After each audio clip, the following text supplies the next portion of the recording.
I hope कि आप सब अच्छे होंगे। आज से हम एक नई सीरीज़ स्टार्ट करने वाले हैं, कंसेप्ट एक्सप्लेन्ड, जो कि इंडियन एक्सप्रेस या फिर द हिंदू में कुछ ऐसे टॉपिक्स आएंगे जिनको कंसेप्चुअली अंडरस्टैंड करने की ज़रूरत है, हम वो इसमें कवर करेंगे। सो सबसे पहले हम बात करते हैं कि ये जो है लेक्चर्स ये रोज़ रात को अपलोड होंगे। तो जो लोग सुबह न्यूज़पेपर पढ़ लेते हैं उनका ऑलरेडी कवर हो जाएगा, तो आई डोंट थिंक कि उन्हें अपने यहाँ पे टाइम देने की ज़रूरत है। बट आई वुड सजेस्ट कि न्यूज़पेपर या फिर लेक्चर्स जो हैं वो आप शाम के समय के लिए बचा के रखें, क्योंकि इनसे डायरेक्टली चीज़ें आप तुरंत के तुरंत एग्ज़ाम में नहीं कैच कर सकते। तो अपना स्टैटिक जो पोर्शन है वो कवर कीजिए मोस्ट ऑफ द टाइम दिन में, और शाम के टाइम ऐसे लेक्चर्स लीजिए। मैं अपनी बात नहीं कर रहा हूँ, मैं बात कर रहा हूँ ओवरऑल लेक्चर्स लेने की, कि शाम के टाइम आपकी बॉडी थोड़ी सी थक जाती है, तो उस हिसाब से आपको धीरे धीरे जाके लेक्चर्स लेने चाहिए। अदरवाइज़ आई थिंक कि आप काफ़ी सारी एनर्जी सिर्फ करंट अफेयर्स में लगा देंगे और स्टैटिक पोर्शन आपका हैम्पर हो जाएगा। So that's why I was saying कि आप अगर हो सके तो शाम को ही लेक्चर्स या न्यूज़पेपर लें। बट हाँ, ये भी बात है कि ये पर्सनल प्रेफरेंस पे डिपेंड करता है। सो उसमें भी कोई इशू नहीं है। अगर आप हमेशा से सुबह ही कर रहे हैं तो आप सुबह ही करते रहें। तो आज हम जो कवर करने वाले हैं वो लैब ग्रोन मीट के बारे में है, कि इसे बताया जा रहा है ये इन्वामेंटली फ्री है और क्रूएल्टी फ्री है। एनिमल्स को इसमें टॉर्चर नहीं किया जाता, मारा नहीं जाता। सो इसके बारे में जानते हैं, इसका कंसेप्ट जानते हैं कि ये कहाँ से आया है और क्या इसकी इम्पोर्टेंस है और क्या नेगेटिव इम्पैक्ट्स हैं इसमें। तो और इसका बेसिक कंसेप्ट है क्या, किस वजह से ये लैब ग्रोन मीट बनता है, उसके बारे में देख लेते हैं। तो पहले कंटेक्स्ट समझ लेते हैं। Kochi headquartered ICAR, Indian council of agriculture research, central for marine fisheries research institute CMFRI, इन्होंने MOU साइन किया है प्राइवेट कंपनीज़ के साथ, और इन्होंने सी फूड ग्रो किया है विदाउट सी, आर्टिफिशियली। तो उसके ऊपर ये कंटेक्स्ट में आई है और ये काफ़ी सारे कंट्रीज़ में चल रहा है। इसका कंसेप्ट सबसे पहले मार्क पोस्ट नाम के एक फार्माकोलॉजिस्ट ने बनाया था 2013 में। उन्होंने एक हैमबर्गर बना के दिखाया था। उस हैमबर्गर की कीमत आई थिंक $260,000 थी उस टाइम पे। तो उस वहाँ से शुरू हुआ था आर्टिफिशियल मीट या लैब ग्रोन मीट के बारे में, जो बिल्कुल रियल मीट की तरह टेस्ट करता है। और काफ़ी सारी कंट्रीज़ इसके बारे में आगे बढ़ चुकी हैं। इज़राइल इसमें सबसे आगे है, उसके बाद सिंगापुर है, यूनाइटेड स्टेट्स है, फिर चाइना है। क्योंकि यहाँ पर दिन पे दिन मीट की डिमांड बढ़ती जा रही है, बट इन्वामेंटल सस्टेनेबिलिटी के कारण कई लोग अब इसकी तरफ स्विच करेंगे कि इसमें कुछ क्रूएल्टी नहीं होती है एनिमल्स के साथ और बायोडाइवर्सिटी पे भी अटैक नहीं होता है ज़्यादा। तो उस हिसाब से इसे थोड़ा पॉजिटिव साइड देख रहे हैं। और एंड में इस लेक्चर के मैं आपको एक रिकमेंडेशन दूंगा, अगर आपके पास टाइम हो तो आप 1.5 घंटे की एक डॉक्यूमेंट्री देखिएगा। सो वो आपको रिवॉर्ड में मिलेगा, फोकस रिवॉर्ड में, आप अगर एंड तक रहते हो। तो क्या इसके फ़ायदे हैं लैब ग्रोन मीट के? पहले फ़ायदा तो ये है कि ये सी फूड जो ओवर फिशिंग होती है आजकल, ओवर फिशिंग के कारण काफ़ी सारी, जैसे चाइना जैसे कंट्रीज़ के जो फिशरमैन आते हैं वो अपना नॉटिकल माइल्स का एक्सक्लूसिव इकोनॉमिक जोन करके काफ़ी ज़्यादा डीप वाटर्स में आ जाते हैं। इस वजह से ओवर फिशिंग एरिया बहुत ज़्यादा हो रहा है और बाउंड्रीज़ को लेके काफ़ी ज़्यादा दिक्कतें हो रही हैं। फिलीपींस और चाइना के बीच में 9 डैश लाइन को लेके काफ़ी सारी बातें हो रही हैं, कन्फ्लिक्ट्स हो रहे हैं छोटे छोटे। तो ओवर फिशिंग को लेके एक इशू, इससे रिजॉल्व होने के चांसेस हैं। और जो रिडक्शन हो रहा है बायोडाइवर्सिटी या पॉपुलेशन में किसी स्पीसीज़ के, उस पर इसका फ़र्क पड़ सकता है। और इन्वामेंटल बेनिफिट हैं, और साथ में फूड सिक्योरिटी पॉपुलेशन के बढ़ने के साथ साथ वो भी एक है।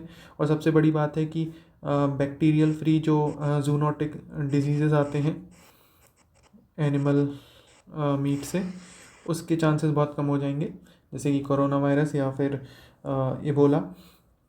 इनके चांसेस बहुत कम हो जाएंगे, क्योंकि ये लैब में ग्रो होगा तो एंटीबायोटिक और इन सब चीज़ों के कारण ये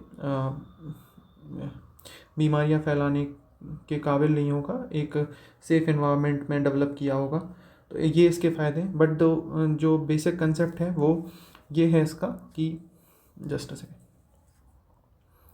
बेसिक कंसेप्ट ये है कि एनिमल्स के स्टेम सेल्स लिए जाते हैं। स्टेम सेल्स काफ़ी टाइप के होते हैं, वो भी हम आगे देखेंगे।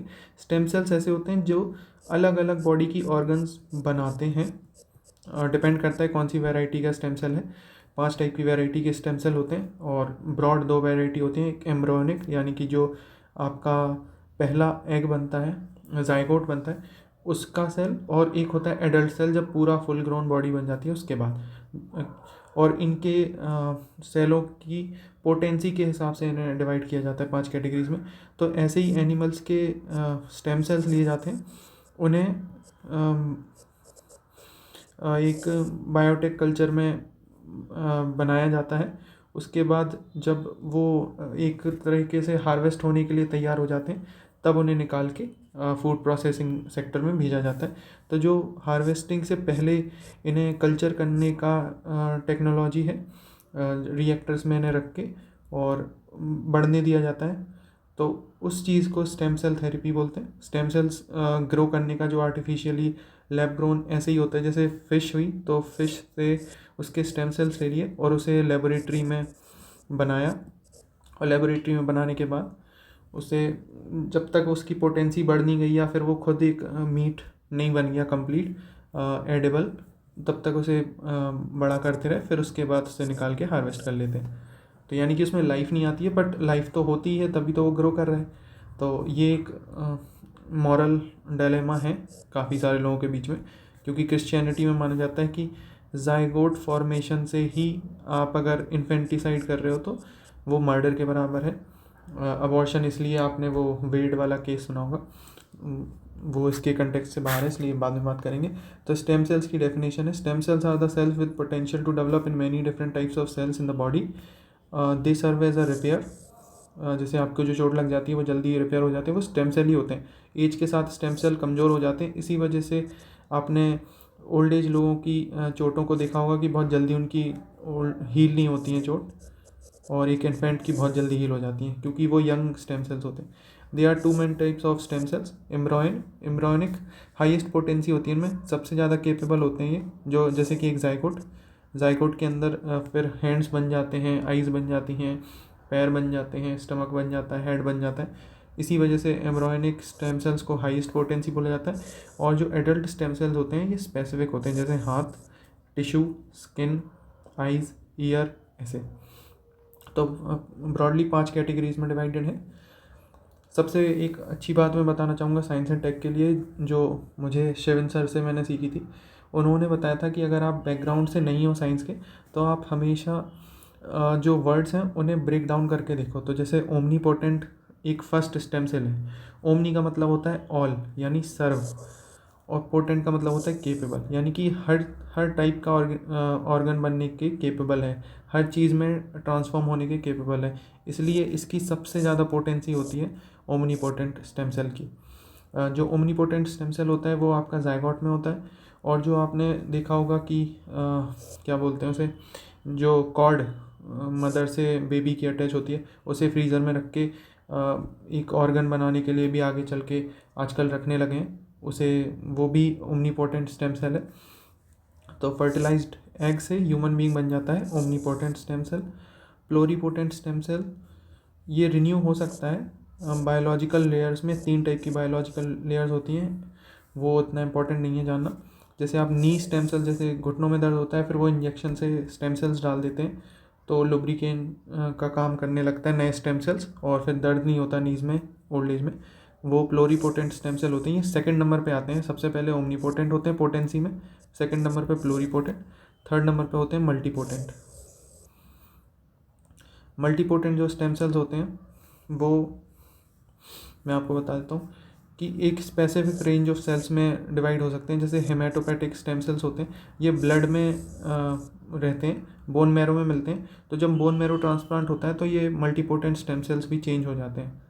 इसी वजह से जब कई बार कई लोगों को बोन मैरो से रिलेटेड दिक्कतें होती हैं, उसमें वो बोन मैरो ही चेंज कर देते हैं, तो साथ में वो डिजीज़ भी गायब ही हो जाता है। ऐसे ही ओलिगोपोटेंट, इनकी रेंज और कम हो जाती है मल्टीपोटेंट से। फिर लास्ट सबसे कम पोटेंसी में होते हैं unipotent stem cells. Unipotent stem cells की सिंगल रेंज होती है, जैसे मसल सेल, ये पांचों टाइप के स्टेम सेल्स होते हैं। ये सिर्फ बेसिक कंसेप्ट है, यही ज़्यादा इंपॉर्टेंट है बजाय कंटेक्स्ट के कि लैब ग्रोन मीट कैसे है, लैब ग्रोन मीट किसने बनाया, कितना बनाया, इससे फ़र्क नहीं पड़ता। मेंस में आपको इससे कंटेक्स्ट से फ़र्क पड़ेगा जो मैंने आपको बताया, बट प्री में आपसे कंसेप्चुअल पूछ सकते हैं, क्योंकि मल्टीपोटेंट कितने होते हैं कौन लिख देंगे अलग से नाम, तो आपको ये बताना पड़ेगा कि कौन सा मल्टीपोटेंट है, कौन सा प्लूरीपोटेंट है। तो हो सकता है कि क्वेश्चन ऐसा आए, बट ये थोड़ा ज़्यादा ही साइंटिफिक हो जाएगा, बट होने को हो सकता है। एक आज का जो आर्टिकल आया था एक्सप्लेन का, एक ये था कि इलेक्ट्रिक व्हीकल्स की जगह पे पूरी तरह से हमें हाइब्रिड व्हीकल्स, यानी कि जिसमें इंटर कंबस्टिबल इंजन और साथ में इलेक्ट्रिक बैटरी दोनों हो, उनकी तरफ ज़्यादा जाना चाहिए बजाय सिर्फ ईवीज़ के।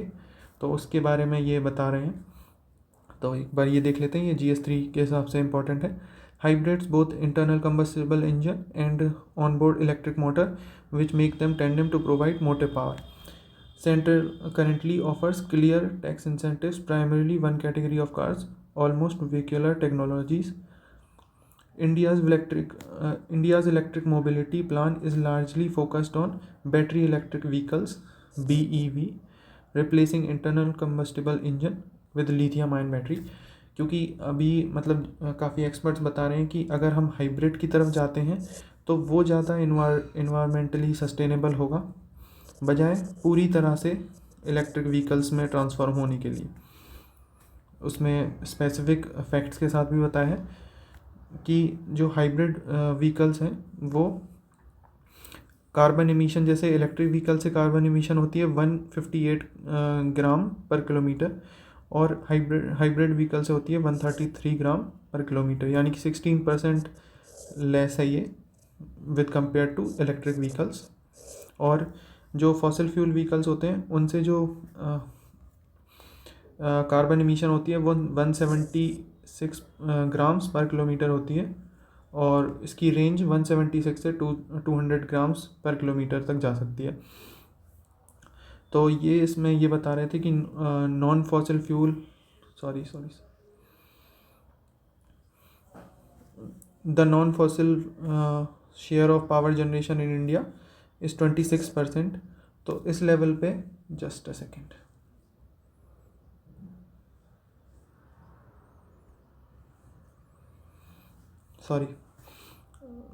Non fossil fuel power generation India में भी 26% है। तो टोटल एमिशन हाइब्रिड कार्स और कन्वर्ज करके 44% तक नॉन फॉसिल फ्यूल से जा सकता है बाय 2030। बट जो इश्यूज़ हैं, जो ग्लोबल पुश कैसा चल रहा है अभी बैटरी इलेक्ट्रिक व्हीकल्स को लेके, उसके बारे में बात कर लेते हैं कि नॉर्वे आज के टाइम पे लीड कर रहा है इलेक्ट्रिक व्हीकल्स में, बट नॉर्वे की साइज़ कंट्री की ज्योग्राफी की और पॉपुलेशन साइज़ पे भी बहुत डिपेंड करता है। एक छोटा सा कंट्री है, 10 से 20 लाख की पॉपुलेशन वहाँ पे, और इंडिया जैसे और चाइना जैसे बड़े देशों में इतने वास्ट लेवल पे फैलाना इज़ नॉट ईजी टास्क। तो वो कंपैरिजन मुझे तो जस्टिफाइड नहीं लगता है, बट ठीक है। तो इलेक्ट्रिक व्हीकल्स में जो सब्सिडी है नॉर्वे जैसी कंट्री में, वो ऐसी सब्सिडी है कि पार्किंग कॉस्ट नहीं लगती है, और अलग जैसे जो रोड होते हैं इमरजेंसी वो रोड्स भी लेन खोल देते हैं इलेक्ट्रिक व्हीकल्स के लिए। तो ये कुछ इंसेंटिव्स मिल जाते हैं इलेक्ट्रिक व्हीकल्स को नॉर्वे में। बट इंडिया में जो स्ट्रेटजी फॉलो की जाती है वो होती है टैक्स फ्री। जैसे किसी ने इलेक्ट्रिक व्हीकल परचेज़ की तो उसे टैक्स बेनिफिट्स मिल जाएंगे, बट अगर उसे टैक्स बेनिफिट मिल रहे हैं तो यानी कि वो टैक्स ब्रैकेट में तो आता होगा, टैक्स ब्रैकेट में आता होगा, तो उसकी जो इनकम है वो इंडिया की 90% पॉपुलेशन से ज़्यादा है। तो यानी कि वो ऑलरेडी ही परचेज़ कर सकता है, तो उसे टैक्स इंसेंटिव देने से कोई इफेक्टिव मुझे नहीं लगता कि पेनिट्रेशन होने वाला है इलेक्ट्रिक व्हीकल्स का। क्योंकि जो मिडिल क्लास है या लोअर मिडिल क्लास है उसे इंसेंटिव चाहिए, ना कि एक अपर मिडिल क्लास को।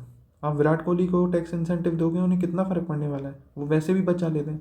फॉर एग्ज़ाम्पल हमारे SRK की बेटी सोहाना ने एग्रीकल्चर लैंड लिया है 13 करोड़ का एज एन एग्रीकल्चरिस्ट, 0% टैक्स। क्या टैक्स इंसेंटिव है और क्या उन्हें फ़र्क पड़ने वाला है। चार्जिंग नेटवर्क की बात करें, चार्जिंग नेटवर्क नॉर्वे और चाइना में काफ़ी बड़ा चार्जिंग नेटवर्क है, और चार्जिंग नेटवर्क में ही अगर आप सब्सिडीज़ देंगे तो वो बहुत ज़्यादा अच्छा है। चार्जिंग नेटवर्क में पेनिट्रेशन कराना ज़्यादा अच्छा है बजाय किसी को परचेज सब्सिडीज़ देने से, जैसे कि चाइना और नॉर्वे ने किया है। और अभी मान के चलिए कि ई व्हीकल्स 50 मिलियन हो जाएंगे बाय 2030, और अभी करंट में 1 मिलियन है, बट हमारे पास सिर्फ 2000 पब्लिक चार्जिंग स्टेशन हैं currently operational across the country. ये एक बहुत बड़ा इशू है। नॉर्वे जहाँ पर 99% हाइड्रो इलेक्ट्रिसिटी पावर है, इंडिया में ज़्यादातर coal fired power plant use होते हैं। ये एक बहुत बड़ा कंपैरिजन है, क्योंकि इंडिया में अगर हम अगर यूज़ करेंगे फॉसिल फ्यूल पावर जो पावर करेगी इलेक्ट्रिक व्हीकल्स को, तो थियोरेटिकली हम यही सोच रहे हैं कि हम दिखा नहीं रहे हैं शहरों में कार्बन इमिशन होते हुए, बट बैकग्राउंड में तो कार्बन इमिशन हो ही रहा है ना फॉसिल फ्यूल जब हम पावर जनरेट करने के लिए कर रहे हैं यूज़। तो जब हमारे पास इलेक्ट्रिसिटी जनरेट हमारी हो रही है फॉसिल फ्यूल से और वो हमारे घर तक आ रही है, उसी इलेक्ट्रिसिटी से हम अपने ईवीज़ को चार्ज कर रहे हैं, थ्योरेटिकली हम एंड में बढ़ा हुआ जो सोर्स है उसकी जगह पे हम सिर्फ सामने सामने दिखा रहे हैं। जैसे कि बुखार आने पर हम बुखार को दबाने यानी कम करने वाली दवाई खा लें जिससे हम बॉडी टेम्परेचर डाउन हो जाए, बट हम जो मेन दिक्कत है उसके बारे में पता ही ना लगाएं। ये उसी तरीके की बात है। और हमारे पास अभी लिथियम को एक्सट्रैक्ट करने की टेक्नोलॉजी भी इतनी अच्छी नहीं है, क्योंकि लिथियम हमें जम्मू कश्मीर में मिल चुका है। लिथियम ट्रायंगल चिले, बोलीविया और अर्जेंटीना में जो लिथियम ट्रायंगल है वहाँ पे भी मिल गया है, बट हमारे पास एक्सट्रैक्ट करने की टेक्नोलॉजी नहीं है। उसे करने में डेवलप 10 साल लग जाएंगे। वो एक बहुत बड़ा इशू है। इसी वजह से हाइब्रिड व्हीकल्स एक ज़्यादा अच्छा अल्टरनेटिव बन जाता है बजाय टोटली पूरी तरह से बैटरी इलेक्ट्रिक व्हीकल्स पर रिलाय होने के लिए। So that's it for the video. I thought कि ये थोड़ा हेल्पफुल हो जाएगा। अगर पसंद आए तो आप बताइएगा और मैं ये रोज़ लेके आऊँगा अगर मुझे कुछ इंपॉर्टेंट लगता है जो प्रीलिम्स या मेंस पर्सपेक्टिव से यूज़ कर सकते हैं। एंड इसी टाइम पे वीडियो आएगी, इसी टाइम पे लेक्चर आ जाएगा। So thank you so much for watching. I see you in the next one. Please provide your feedback, बहुत ज़रूरी है, वो बहुत वैल्यूएबल है। नेगेटिव हो कोई इशू नहीं है, डिसलाइक करिए अगर आपको पसंद नहीं आ रहा है तो वो मुझे और बेटर करने के लिए मोटिवेट करेगा। और इसकी PDF मैं टेलीग्राम ग्रुप में चैनल पर डाल दूँगा, तो आप वहाँ से डाउनलोड कर लेना। Thank you so much for watching. I see you in the next one.